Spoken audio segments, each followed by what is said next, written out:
ಅಜ್ಜಿ ಚೆನ್ನಮ್ಮ ಅವರು ನಿಧನರಾಗಿದ್ದಾರೆ. ಆದರೆ ಮೊಮ್ಮಗ ಪ್ರಜ್ವಲ್ ಅವರಿಗೆ ಅವರ ಅಂತಿಮ ದರ್ಶನವನ್ನು ಪಡೆಯುವುದಕ್ಕೆ ಅವಕಾಶ ಇಲ್ಲ. ಅಜ್ಜಿಯವರ ಅಂತಿಮ ದರ್ಶನಕ್ಕೆ ಅವಕಾಶ ಕೇಳಿ ಅರ್ಜಿ ಸಲ್ಲಿಸಿಲ್ಲ ಅಂತೆ ಪ್ರಜ್ವಲ್.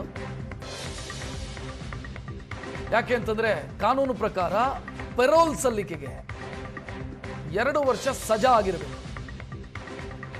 ಅತ್ಯಾಚಾರ ಆರೋಪದಲ್ಲಿ ಸಜೆ ಆಗಿದೆ ಅವರಿಗೆ, ಆದರೆ 2 ವರ್ಷ ಆಗಿಲ್ಲ. ಸೊ 2 ವರ್ಷ ಶಿಕ್ಷೆಯ ಪ್ರಮಾಣವನ್ನೇನಾದರೂ ಅವರು ಕಂಪ್ಲೀಟ್ ಮಾಡಿದ್ದಿದ್ರೆ ಪೆರೋಲ್ಗೆ ಅರ್ಹರಾಗ್ತಾ ಇದ್ರು. ಈಗ ಅವರಿಗೆ ಆ ಅವಕಾಶ ಇಲ್ಲ. ಪ್ರಜ್ವಲ್ಗೆ ವಿಡಿಯೋ ಕಾನ್ಫರೆನ್ಸ್ ಮೂಲಕವೂ ಕೂಡ ಅವಕಾಶ ಕಷ್ಟ.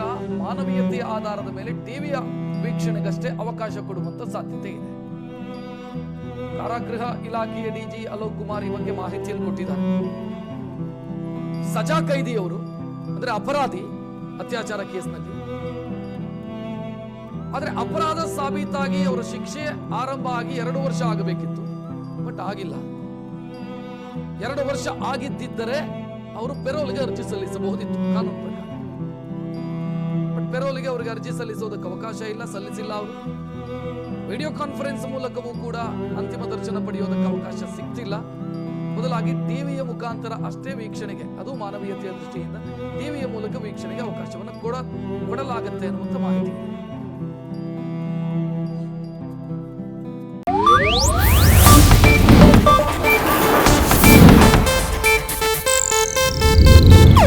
ಇದು ಏಷ್ಯಾನೆಟ್ ನ್ಯೂಸ್ ನೆಟ್ವರ್ಕ್ ಪ್ರಸ್ತುತಿ.